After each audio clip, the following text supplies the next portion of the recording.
ठीक है, क्वेश्चन बहुत सिंपल सा है बच्चे, सब लोग मिलकर ट्राई करेंगे। क्या आता है देखो आंसर इसका। क्वेश्चन सिंपल सा था,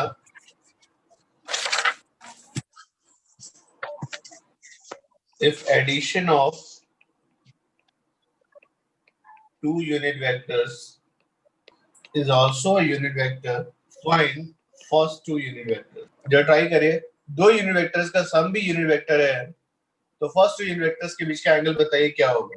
तो देखो जो एडिशन के क्वेश्चंस आते हैं उसको बच्चे हमें अलजेब्रा से भी ट्राई करना चाहिए कि भाई जितना हमारे पास अलजेब्रा हमें आते है उससे हम सॉल्व करें, और कोशिश ये करें क्योंकि ट्रायंगल ट्रायंगल ही तो खेलना है, उसके लिए अलजेब्रा की जरूरत ही नहीं है, ट्रिग्नोमेट्री से निकाल दो। तो आपके पास मैथ्स की दो ब्रांचेस हैं जो आपको इस क्वेश्चन को सॉल्व करने में हेल्प करती है। तो कहते हैं कि जो पहला वेक्टर था उसका मैग्नीट्यूड 1 था, दूसरा वेक्टर जो था उसका मैग्नीट्यूड भी 1 था, और जब मैंने दोनों वेक्टर्स को जोड़ा तो मेरे पास जो रिजल्टेंट आया उसका मैग्नीट्यूड 1 है। ये बेसिकली आपका रिजल्टेंट हो गया। तो सबको पता है बच्चे r किसके इक्वल होता है, तो आप बोलोगे sir r is equal to under root of a square plus b square plus twice ab cos theta. अब बच्चे वो बोलते हैं कि भाई पहला वेक्टर भी 1 है, मैं ठीक है 1 स्क्वायर, दूसरा वेक्टर भी 1 है, ठीक है 1 square, 2 into 1 into 1 into cos theta, और रिजल्टेंट भी 1 है। सर सब 1 हो जाएगा क्या? नहीं भाई, क्या देखो तो सही।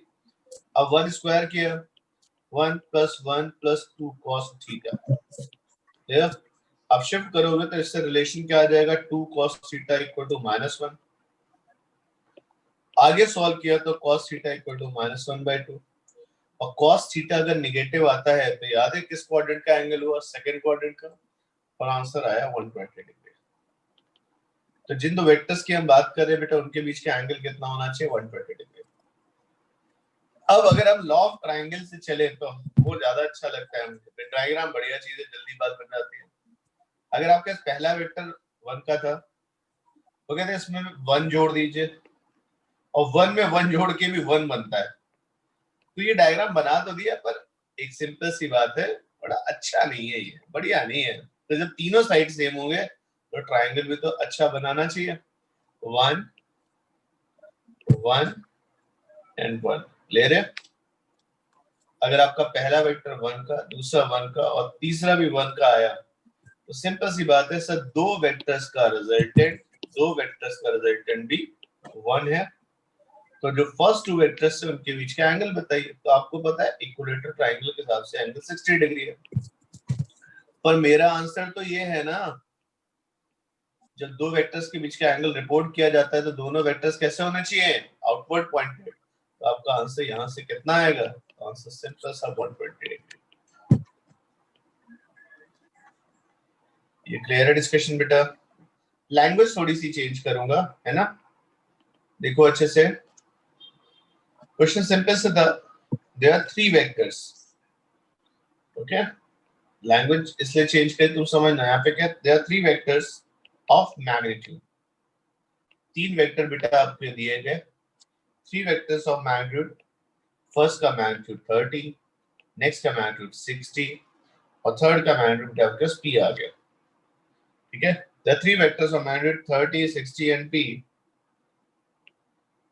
और ये बेसिकली 3 वेक्टर्स जो हैं वो आपके फोर्स है, 3 forces of magnitude 30, 60 and p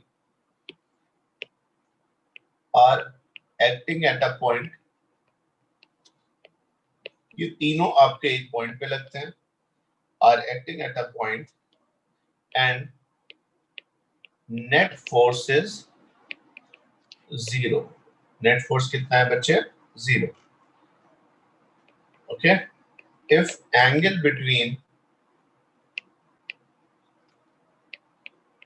first two is 60 degree, अगर पहले के दो के बीच का एंगल बेटा 60 डिग्री है तो बताइए वैल्यू ऑफ p क्या होगी। Find the value of p। Option है बच्चे p के, ठीक। पहला आंसर बेटा दिया गया 25√2, नेक्स्ट आंसर बेटा दिया गया 30√6, नेक्स्ट आंसर बेटा दिया गया 30√3, और नेक्स्ट आंसर 30√7। या जरा बताइए, कॉन्सेप्ट वही है, कहने का तरीका, पूछने का तरीका बेटा बदल दिया। उनके हिसाब से एक 30 का फोर्स है, उससे बेटा एक दूसरा फोर्स लगाते हैं बेटा 60 का, और ये 30 और 60 के दो फोर्स जो हैं आपस में कितने एंगल पर हैं, 60 डिग्री पे, और एक थर्ड फोर्स बच्चे आप और लगाते हो P। अब अगर मैं इसको P लिख दूं, इसको F1 लिख दूं, इसको F2 लिख दूं, तो बच्चे बताना इक्विलिब्रियम का मतलब या फिर नेट फोर्स जीरो होने का मतलब तो समझते हो ना। सिंपल, सारे फोर्सेस का F1, F2 और P फोर्स का सम क्या होना चाहिए, जीरो। इसका मतलब P किसके इक्वल होना चाहिए बेटा, minus of F1 plus F2। तो पूछने का तरीका बस बदला है बच्चे, बेसिकली वो आज भी यही कह रहे हैं, P कितना होगा, तो भाई F1 F2 के रिजल्टेंट का उल्टा होगा, एक्जैक्टली अपोजिट होगा। तो P is opposite vector. P is a opposite vector of F1 vector plus F2 vector. Clear? Sir समझ गए, बात तो बिल्कुल सही है। अब अगर P is opposite vector F1 plus F2 अगर आया तो भाई देखा जाए F1 F2, अब इसको चाहो तो ड्राइंग से भी सोच सकते हो, अच्छी सी ड्राइंग बना दो यहाँ पे। कैसी ड्राइंग, बढ़िया सा आपने स्केल लिया, ये 30 का ड्रॉ किया, दूसरा उससे बेटा 60 डिग्री पे ड्रॉ कर दिया, डबल लेंथ का, दिख रहा है ना। तो ये 30 का हुआ, ये 60 का हुआ। सर इनका रिजल्टेंट किधर होगा, sir head to tail addition के अकॉर्डिंग बच्चे ये होगा आपका रिजल्टेंट 30 और 60 का। पर इधर नहीं जाना है ना, किधर जाना है, पी वेक्टर किधर होगा, पी वेक्टर ऐसा ड्रॉ करना जिससे लौट के बुद्धू घर को आए, जहां से चले थे वहां वापस आ गए। देखो तो ये बच्चे आपका पी दिखा। तो बेसिकली बात कहने में अलग हो गई लेकिन है तो वही, P is exactly opposite of F1 F2। अब आपको दो वेक्टर्स का रिजल्टेंट निकालना नहीं आता है क्या, हाँ सर आता है। तो बताओगे F1 प्लस F2 जो पहले दो वेक्टर उनका मॉडुलस बताइए ना कितना होगा। तो फॉर्मूला था under root of a square plus b square plus twice ab cos theta. Clear, कोई डाउट तो नहीं। तो अगर मैं बात करूं F1 स्क्वायर, पहला वेक्टर स्क्वायर कितना हो गया बेटा 30 का square, next 60 square plus twice 30 into 60, और एंगल बच्चे उनके बीच का कितना आ गया cos 60। बोलो 30 स्क्वायर कितना हुआ 900, 60 स्क्वायर कितना हुआ 3600, cos 60 खा जाएगा इसे तो 1800, 1800 3600 5400, 5400 प्लस 900 6300। तो यहाँ से बेटा 900 कॉमन आ जाएगा, that is 30 on the root 7। ये क्लियर है पॉइंट बेटा। Following sets of forces act on a body in which set resultant cannot be zero। किस सेट का रिजल्टेंट जीरो नहीं होगा, ठीक। तो ऑप्शन बच्चे आपने बनाए यहाँ पे, एक सेट बनाया 10, 10, 10 का, दूसरा सेट बनाया बेटा 10, 10, 20 का, तीसरा सेट बेटा बनाया आपने 10, 20, 20 का, चौथा सेट बनाया बेटा 10, 5, 25 का। सर किस सेट में आपका रिजल्टेंट बेटा जीरो नहीं हो सकता। अगर आप एक वेक्टर 10 का ड्रॉ करिए, उसको 120 डिग्री पर रख के दूसरा वेक्टर 10 का ड्रॉ करिए, उसके आगे तीसरा ड्रॉ कर दीजिए बेटा, तो क्या 10, 10 का रिजल्टेंट जीरो हो सकता है। yes sir, sir T is 10, answer, 10, 10, 20 का हो सकता है क्या। yes sir, 10 और 10 बेटा सीधे ऐड कर दीजिए, 20 उल्टा आ जाइए, रिजल्टेंट जीरो दिख रहा है नहीं दिख रहा है। क्या 10, 20, 20 का रिजल्टेंट जीरो हो सकता है। yes sir, तो एक 10 की लाइन खींचो, और छोटे में हम लोग आर्क वाला क्वेश्चन कॉन्सेप्ट बनाते थे ना, एक 20 की आर्क बना दो और एक 20 की आर्क। देखो ट्रायंगल बना, तो पहले 10 चले, फिर 20 चले और फिर 20 चले, क्या रिजल्टेंट जीरो हो रहा है नहीं हो रहा है। तो बेटा 3 वेक्टर्स का रिजल्टेंट 0 होने का कॉन्सेप्ट समझो क्या होगा, मेरी बात समझो बच्चे। 10, 10, 10, 20 का रिजल्टेंट 0 ट्राइंगल बनना चाहिए, जिससे आप जहां से चले थे वहां वापस आ जाओ। क्या लास्ट जो ऑप्शन है बच्चे 10, 5, 25 में 10, 10, 5, 25 में ट्राइंगल बन सकता है? No, sir. ट्राइंगल नहीं बन पाएगा, इसका मतलब समझे क्या हुआ? तो इसका मतलब ये आया कहीं ना कहीं कि आप इसमें एक 25 की साइड बनाओगे, उसमें 5 का आर्क लगाओगे और एक 10 का आर्क लगाओगे, पर वो तो यहीं कहीं गिर जाएंगे ना आके। इससे ट्राइंगल नहीं बनने वाला है। 25 में अगर 5 उल्टा जोड़ दो और 10 जोड़ दो तो 0 तो नहीं मिलना। सर हमेशा ट्राइंगल से निकालेंगे क्या? नहीं बच्चे, हमेशा ट्राइंगल से निकालने की जरूरत नहीं है। बस ये देख लो, जो दो छोटे हैं, जो दो छोटे वेक्टर्स हैं, उनको आप फोकस करो और उनका रिजल्टेंट निकालो। 10 और 20 का मैक्सिमम रिजल्टेंट कितना हो सकता है? 10 और 20 का मैक्सिमम रिजल्टेंट कितना हो सकता है? 40। 10 और 20 का मैक्सिमम रिजल्टेंट कितना हो सकता है? 30। मिनिमम कितना हो सकता है? 10। तो क्या 20 उसके बीच में कहीं आएगा? हाँ सर। तो बच्चे आप देखो, मैं एक और क्वेश्चन बोला जाए और ऑप्शन दे रहा हूं, इधर देखो जरा बताओ। 8, 6 और 12 का रिजल्टेंट 0 होगा नहीं होगा? हो सकता है या नहीं हो सकता? 8, 6 और 12। 8 और 6 का मैक्सिमम कितना बनेगा? 40। दो छोटे वालों को पकड़ो, दो छोटे वालों को पकड़ो। 8 और 6 का मैक्सिमम कितना बनेगा? 14। मिनिमम कितना बनेगा? 2। तो ये 2 और 14 के बीच में कुछ भी वैल्यू होगी और ये 12 के साथ जुड़ सकता है ना। तो 2 और 14 के बीच में कहीं 12 आएगा और 12 और 12 अगर अपोजिट हो गए तो कैंसिल हो जाएगा ना। फिर से बताओ इसका आंसर बेटा। 13, 18 और 25 का रिजल्टेंट 0 हो सकता है नहीं हो सकता है? Can it possible said is it possible that resultant of 13, 18 and 25 is 0? Yes, sir. कैसे बच्चे? 13, 18 का मैक्सिमम कितना आएगा? 31। मिनिमम कितना Yes, आएगा? sir. 5। तो any value between 5 and 31 is possible. तो 25 बीच में आ सकता है ना। Yes, sir. फिर बच्चे बताना, मैं लास्ट पूछ रहा हूँ बेटा। 28, 18 एंड 42 0 हो सकता है? Yes, sir. ठीक। सवाल ज्यादा क्यों नहीं है इसमें, देखो अच्छे से भाई। तुम्हारे पास फॉर्मूला एक है, under root of A square plus B square plus twice A B cos theta. ठीक है। अब सवाल क्या बन सकता है? A B theta. आप टेबल बना लो बच्चे, बोलो क्या सवाल बन सकता है? ए देके पहला वेक्टर, दूसरा वेक्टर, दूसरा वेक्टर और एंगल देके क्या पूछ ले? रिजल्टेंट। तुम अच्छे मैथ्स के बच्चे तो पता है कि अगला सवाल क्या बन सकता है, बताओ। रिजल्टेंट देके, ए देके, बी देके क्या पूछ ले? Theta. ये तो मैंने दोनों करा दिए ना, दोनों करा दिए, थीटा वाला भी करा दिया और आर वाला करा दिया। तीसरा क्या बन सकता है? सर रिजल्टेंट देके, एंगल देके, एक वेक्टर देके एक वेक्टर पूछ ले। इसके अलावा बच्चे और कोई सवाल ही नहीं बनता है। तो जब आप बुक्स देखोगे उसमें 500-500 सवाल दिए हुए हैं, उतने सवाल करने की जरूरत नहीं। आप अपनी वैरायटी कंप्लीट कर लिया, आगे बढ़िए, कोई डाउट तो नहीं इसमें। अब बच्चे बात आती है वेक्टर एडिशन है, पर क्या वाकई में रियल लाइफ में हमारे लिए कहां पर एप्लीकेशन है?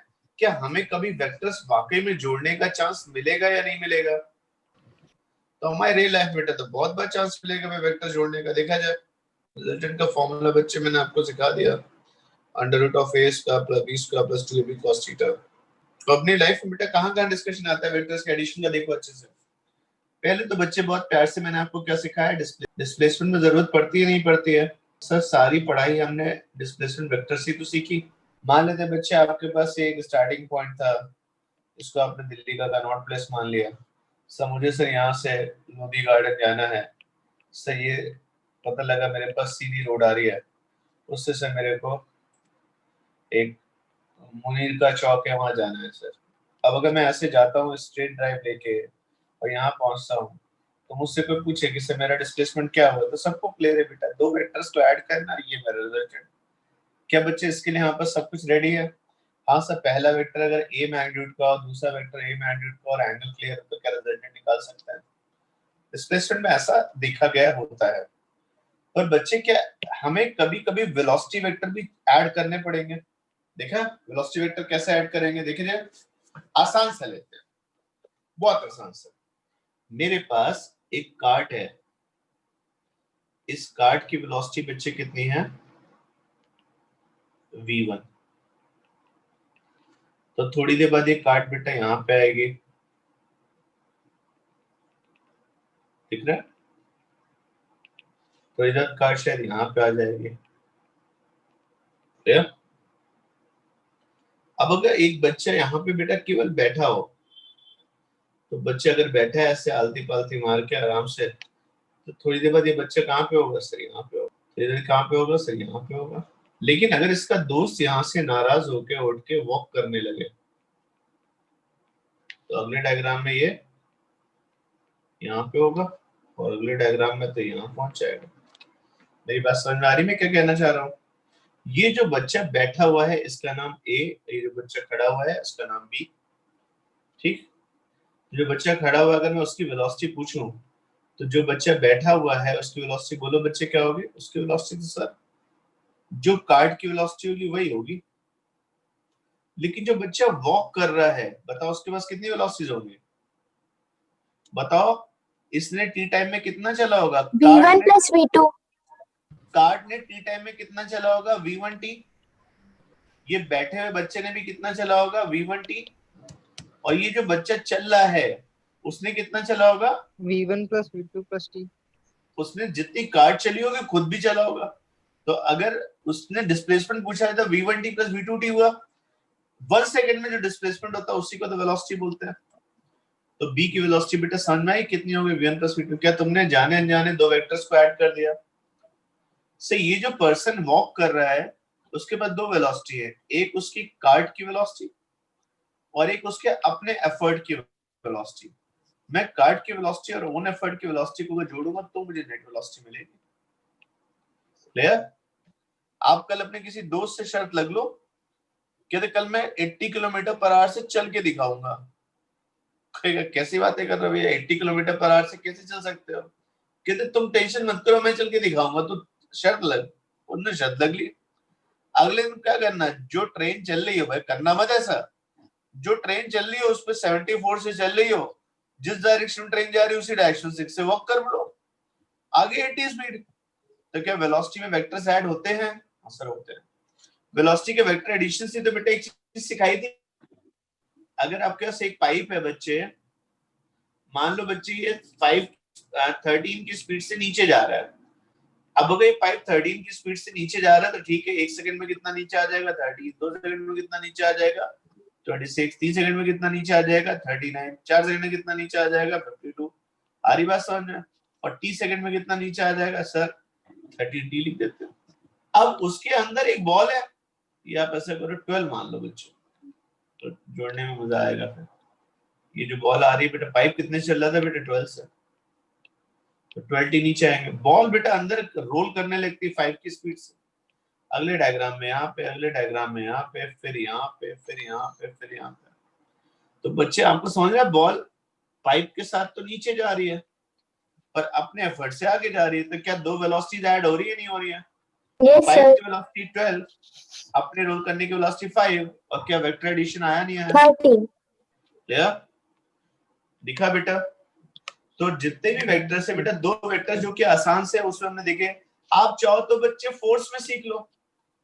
चलो देखो फोर्स में भी ऐसा होता है क्या? सब फोर्स में वेक्टर्स ऐड होते हैं। कैसे? कभी देखा? आप सबने बेटा स्लिंग शॉट देखा होगा, देखा है स्लिंग शॉट? गुलेल समझते हो? Yes, sir. तो पता नहीं इंदौर की एमपी के लैंग्वेज में क्या बोलते हैं, पर गुलेल ही बोलते होंगे। अब गुलेल में क्या करते हैं बेटा, इस तरीके से एक रबड़ लेते हैं, ऐसे बांध के बीच में से इसको लॉन्च करते हैं। कभी किसी Yes, को डर sir. नहीं लगता है कि ये जो गुलेल है वो इधर उधर कहीं भाग जाएगी, सबको पता है बीच में जाएगी। मतलब से अगर मैं तीर ऐसे खींच के, ऐसे धागे को ऐसे पीछे खींच के लाऊं, तो क्या बच्चे आपको लगता है वो जो आप लॉन्च करोगे एरो को वो स्ट्रेट जाएगा? तो अब समझो बेटा वो एरो स्ट्रेट क्यों गया, क्योंकि उस पे एक वेक्टर एफ लग रहा होगा, एक वेक्टर एफ इधर लग रहा होगा, क्योंकि धागा एक है तो फोर्स भी एक जैसा आएगा। अब अगर ये एफ है और ये एफ है तो सबको सिखाया गया बेटा वेक्टर शिफ्ट किए जा सकते हैं। ये वाला वेक्टर का शिफ्ट करोगे तो एफ में एफ ऐड कर दो। तो बताओगे अगर एफ में एफ ऐड करोगे तो क्या रिजल्टेंट आपका बाइसेक्टर के अलोंग आया नहीं आया? क्लियर? तो बच्चे ऐसा नहीं कि एक वेक्टर, फिजिक्स में फोर्स, वेलोसिटी, डिस्प्लेसमेंट, ये सारे वेक्टर्स बेटा आपके वेक्टर एडिशन में चलते हैं। या फिर तुम देख लो रिवर वाले क्वेश्चन, कभी नदी में कोई बच्चा स्विम करे तो नदी के पानी की अपनी एक स्पीड होती है, उसकी अपनी स्पीड, जिसको हम V R speed of river बोल सकते हैं। कोई बच्चा सिंपली अपने चारों तरफ पानी से भरी ट्यूब बांध के कूद जाए तो डूबेगा तो नहीं, पर मजे से फ्लोट करता हुआ आगे जाएगा। कितनी स्पीड से आगे जाएगा सर, उसका तो कोई एफर्ट ही नहीं है, वो तो बिल्कुल डेड ऑब्जेक्ट की तरह वीआर से आगे चल। लेकिन इसी के बगल में एक स्विमर जा रहा होगा, स्विमर की स्पीड बेटा बताना बेटा कितनी थी, वीआर प्लस एक्स थी। तो ये जो एक्स एक्स्ट्रा आया वो कहां से आया? वीआर तो नदी की स्पीड हुई, एक्स किसकी होगी बेटा? उसकी अपनी स्पीड हो गई ना, स्विमर की। स्विमर की। और वीआर किसकी हुई? रिवर की। तो इसका मतलब सर। तुम्हारा जो नेट स्पीड आ रही है उसमें क्या दो वेलोसिटीज ऐड हुई है? Yes sir. एक रिवर की और एक आपकी अपनी वेलोसिटी। तो वेक्टर एडिशन आज थोड़ी ना पढ़ा तुमने, वेक्टर एडिशन तो तुमने शायद 8वीं ना 10वीं 9वीं क्लास में पढ़ लिया था, जब तुम डाउन स्ट्रीम अपस्ट्रीम पढ़ते थे। डाउन स्ट्रीम में रिवर का एफर्ट और आपका अपना एफर्ट ऐड होता है, तो वही ए प्लस बी वाले कॉन्सेप्ट आ गया ना। Yes sir. और जब आप अपस्ट्रीम जाते हो तो वेलोसिटी रिवर इधर हो पर आपकी अपनी वेलोसिटी इधर होती है, तो ये ए माइनस बी आ जाता है। चलो अच्छे से देखो, दो लॉज हैं बच्चे, अलग अलग टाइम पे बने, दोनों का सुनने समझने की बात अलग है पर हैं एक जैसे। बात अलग है, दोनों जो बात स्टेटमेंट देते हैं वो डिफरेंट है, उनकी समझ डिफरेंट है, लेकिन बेसिकली एक जैसे ही आपके पास आते हैं। Law of triangle and law of parallelogram. ठीक, आपको पूछे से लॉ ऑफ ट्रायंगल क्या हो बच्चे, तो बड़ा सिंपल सा है भाई, ए और बी दो वेक्टर्स ले लीजिए। ये क्या हो गया बेटा, these are the two adjacent sides of triangle. These are the two adjacent sides of triangle. Okay, if you add them following head to tail addition, अगर आपने कैसे ऐड करो, हेड टू टेल एडिशन करके add कराओ, okay, तो पक्का है जो थर्ड साइड होती है बेटा, थर्ड साइड किसको रिप्रेजेंट करते हैं, रिजल्टेंट को। तो इन सारे वर्ड्स को एक जगह इकट्ठा करो तो मतलब हुआ, if A and B follows head to tail addition, then missing side of triangle represent resultant of A and B. इसके लिए A और B को head to tail triangle से head to tail addition follow करते बनाओगे, third side जो होगी surely आपकी बेटा रिजल्टेंट आएगी। तो बच्चे का बात करूं तो ये मेरे पास अगर A है, ये मेरे पास B है, ठीक, तो ये A आ गया, ये B आ गया, तो क्या ट्रायंगल कंप्लीट हुआ? दो से दोनों ट्रायंगल कंप्लीट होता है। तो जो थर्ड साइड है, जो मिसिंग साइड है, वो किसको रिप्रेजेंट करेगी बेटा, रिजल्टेंट को। दिख रहा है? कैसा भी बनाओ बेटा, बहुत सारे डायग्राम बना सकते हो, है ना, ऐसा बना दो सर ये A है ना, ये B आ गया, सब रिजल्टेंट के तो क्या आपने हेड टू टेल एडिशन बनाया? Yes sir. तो क्या मिसिंग साइड है? Yes sir. तो ये मिसिंग साइड हो गया बच्चा। कल को ऐसा डायग्राम बेटा बना के दे दो बेटा, बताना सही है, ये A है। नो जरा सर। No sir. नहीं, ठीक से पहचानो कौन किसका रिजल्टेंट इस बार, सर ए रिजल्टेंट है सी और बी का। है ना। तो अब ये मत सोचा करो कि ए और बी का रिजल्ट, भाई दो वेक्टर है, भगवान ने बनाया, जोड़ दो। पर शर्त बच्चे बस इतनी सी है कि भाई हेड टू टेल एडिशन होना चाहिए वेक्टर एडिशन में। ए प्लस बी नहीं बन सकता था, हाँ सी प्लस बी होगा, सी प्लस बी किसके इक्वल हो जाएगा बच्चे, एक इक्वल। अब लॉ ऑफ पैरेललोग्राम क्या था, लॉ ऑफ ट्रायंगल का बिल्कुल पक्का दोस्त है। देखो ये ए, अगर बच्चे ये ए है तो ये भी ए है, क्योंकि वेक्टर उसके पहले शिफ्ट कर दिया। ये बी है तो इसको आगे ले आओ। ये बच्चे अगर बी है तो ये भी बी है। अब ऑनेस्टली बताना बेटा, शर्मा जी इधर से चक्कर मार के इधर पहुंचे, ये शर्मा जी इधर से चक्कर मार के इधर पहुंचे, दोनों केस में उनका डिस्प्लेसमेंट सेम ही तो होगा ना।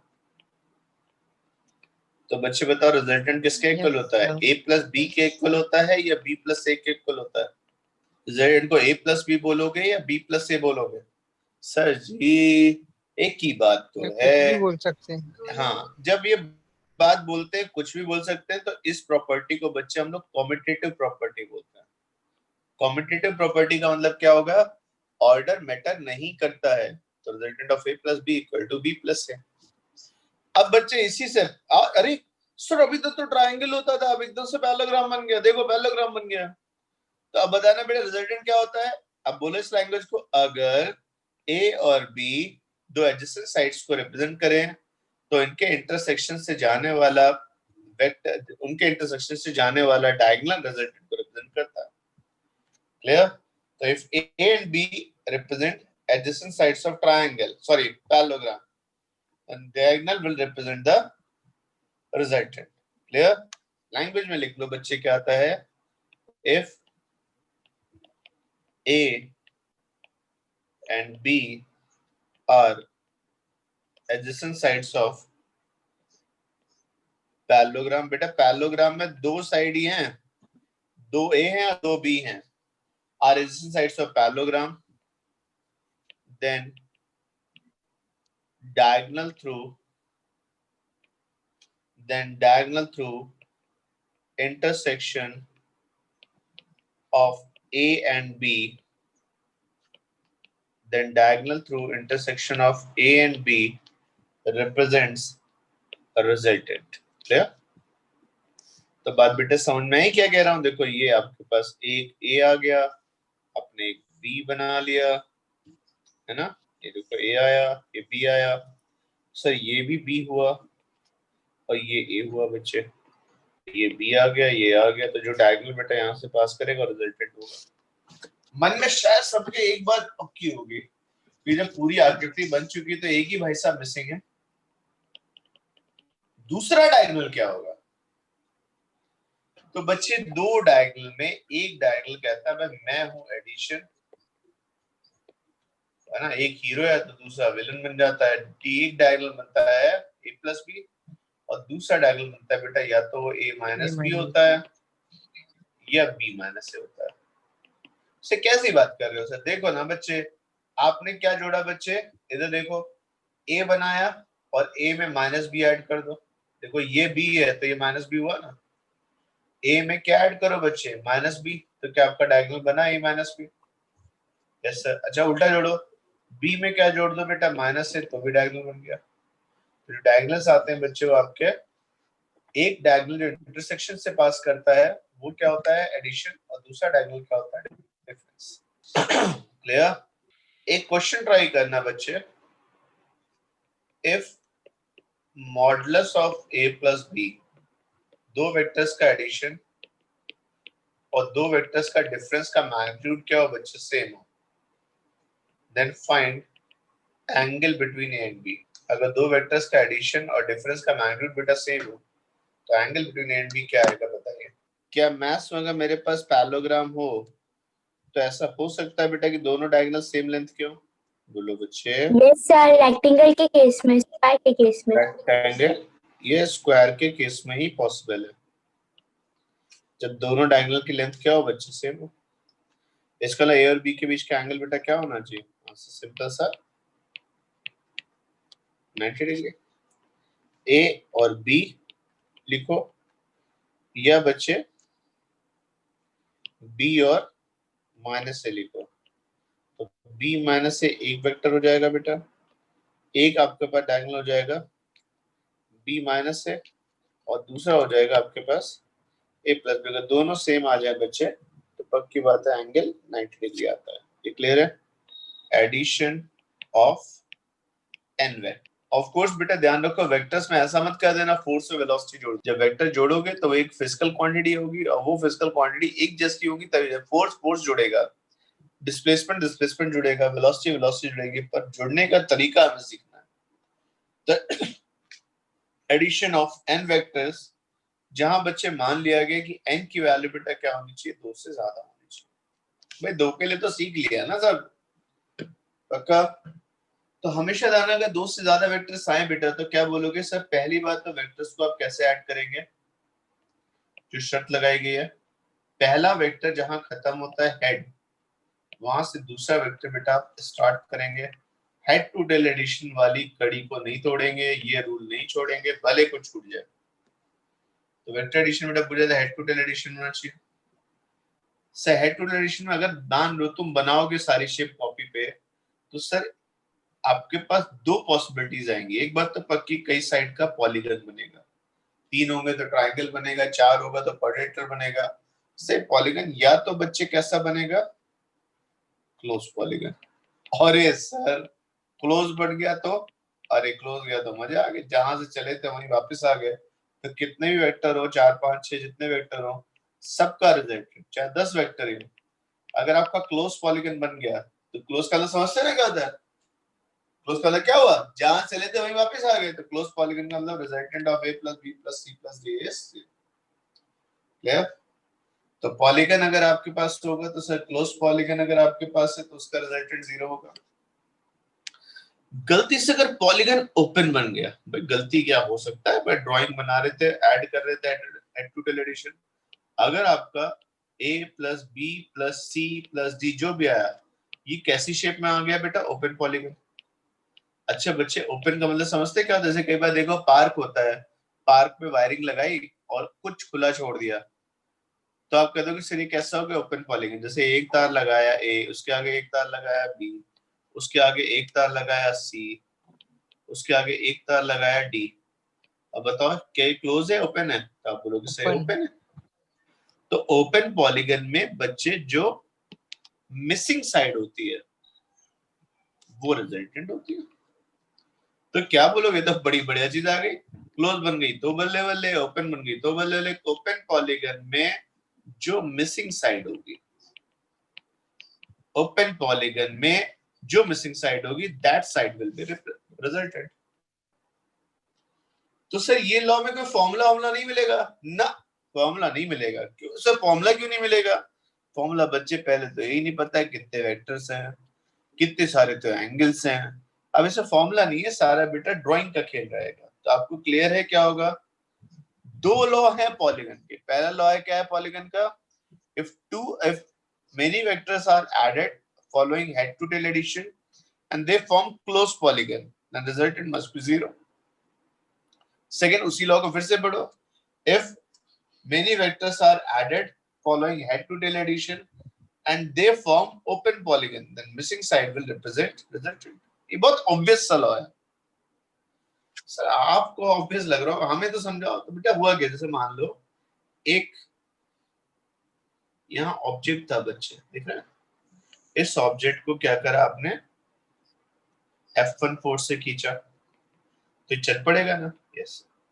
फिर उसके आगे बच्चे आपने से F2 फोर्स से खींचा, सही चलेगा, हाँ से नेट फोर्स आएगा। फिर आपने उसके आगे बेटा एक F3 फोर्स लगा दिया, ऐसा, ये आपका बेटा F3 फोर्स आ गया, ठीक है। फिर आपने बच्चे एक यहाँ पे F4 फोर्स लगा दिया, इस तरीके से, क्लियर। अब बताइए चलेगा नहीं चलेगा? सर हमें क्या पता भाई, आप ही बताइए सर। तो आप बेटा क्या यहाँ vector head to tail addition follow किया गया? सर अभी तो लगाया गया। अब आप ड्रॉ करिए बच्चे, ये आपके पास F1 वेक्टर आ गया पहला, बेसिकली F1 वहां से उठाइए, इस जगह से उठा के इस जगह रख दीजिए, दिख रहा है। नेक्स्ट अच्छी बात आती है F1 के बाद, ये F1 आ गया तो उसके आगे आप क्या करिए, F2 रख दीजिए, ये F2 आ गया। F2 का बेटा आपने क्या करा यहाँ पर F3 रख दिया, F3 इसके आगे ड्रॉप कर दिया, मुझे दिख रहा है।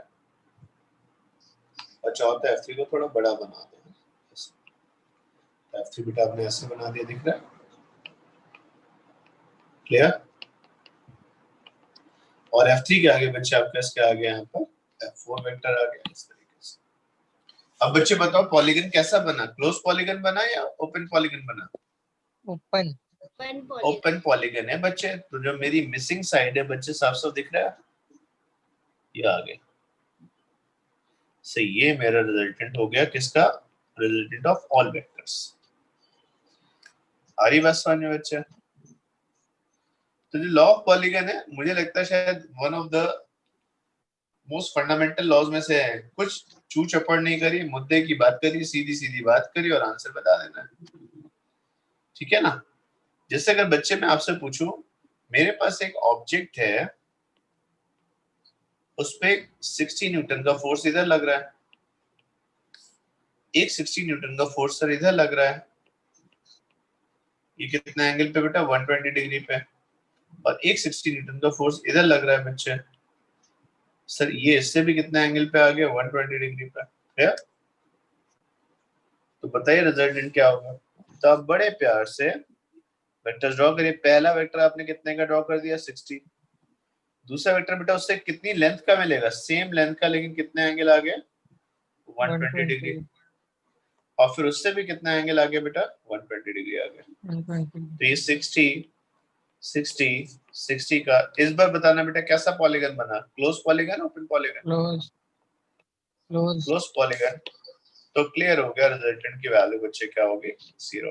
वेक्टर ऐड तो किए जाते हैं, कई बार बेटा हमें फिजिक्स में जरूरत पड़ जाती है, हमें वेक्टर्स को क्या करना पड़े, सब्ट्रैक्ट करना पड़े, ठीक। उससे पहले बच्चे मैं आपको एक डिस्कशन दे देना, एक छोटा सा नोट दे देता हूँ, नोट इंपॉर्टेंट है बच्चे।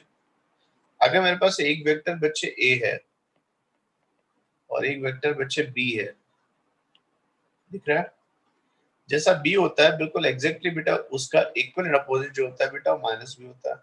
तो ये आपके पास बेटा A और B आया, तो अगर हम पूछो A और B के बीच का एंगल बताइए, तो अब सिंपली बेटा मैंने बोला वेक्टर का एंगल लिखने के लिए जरूरी होता है बेटा वेक्टर को आप आउटवर्ड पॉइंटेड बनाइए। अगर वेक्टर बेटा इस तरीके से A आ गया, तो A और B के बीच का एंगल बच्चे अगर मैं थीटा मानूं, ये मेरे ऊपर है, मैं A और B का थीटा मानूंगा, तो A और माइनस B के बीच का एंगल बच्चे कितना हो जाएगा 180 माइनस थीटा। और A और माइनस B के बीच का एंगल अगर अल्फा मानूंगा, तो A और B के बीच का एंगल कितना हो जाएगा 180 माइनस थीटा अल्फा। तो याद रखिए बच्चे अगर angle between A and B आपने थीटा एज्यूम किया है, तो angle between A and minus B surely कितना हो जाएगा 180 माइनस थीटा। ये क्लियर है? जो हमारा नेक्स्ट पॉइंट है बच्चे, वो सिंपली अगर मुझे दो वेक्टर दिए जाए तो उनका सब्ट्रैक्शन डिस्कस करना, सब्ट्रैक्शन ऑफ वेक्टर्स, ओके। इस पॉइंट तक बेटा किसी को डाउट हो तो मुझे बताओ। अब बात आती है बेटा सब्ट्रैक्शन ऑफ वेक्टर्स बच्चे क्या होता है। हमेशा देखो अगर आपसे कोई पूछे सर मेरे पास ए वेक्टर है और एक बी वेक्टर है, ऑपरेशन बच्चे हमने a प्लस बी पढ़ा है, जिसको हम रिजल्टेंट बोलते हैं, पर कभी कभी फिजिक्स में बेटा a माइनस बी या b माइनस, दोनों सेम नहीं है, a माइनस बी या b माइनस से पढ़ना पड़ता है, ठीक। तो मैं यहाँ पे एक काम करता हूँ, हटा देता हूँ, मेरे को डाउट आपके मन में आ जाए कि दोनों सेम है, a माइनस बी पढ़ना है। ऐसी जरूरत कहाँ पड़ती है बेटा, जरूरत आपको पड़ेगी चीजों की, जैसे समझो डिफरेंस कहाँ से आता है। एक पर्सन अगर वॉक करता हुआ 6 की स्पीड से आगे जा रहा हूं और धीरे धीरे करके उसने बेटा अपनी स्पीड को क्या करा, बढ़ा लिया। अगर अपनी स्पीड 6 से बढ़ा के 8 मीटर पर सेकंड कर लेता है, तो बताओ कि change in speed, change in velocity कितना हुआ। 6 से 8 करता है तो चेंज इन वेलोसिटी बताओ कितना। अब तो डेल्टा डी सब पढ़ चुके हो ना, अब तो होशियार हो चुके हो। डेल्टा वी कितना होगा बच्चे, तो फाइनल माइनस इनिशियली किया ना बच्चे आपने। देखो बच्चे डेल्टा वी क्या होगा, V final minus V initial. अगर V Yes, sir. Final minus V initial बेटा आप लिखोगे तो बेसिकली तुमने करा क्या, दो वेक्टर्स को सब्ट्रैक्ट किया नहीं किया, हाँ सर, सब्ट्रैक्ट तो करना पड़ सकता है।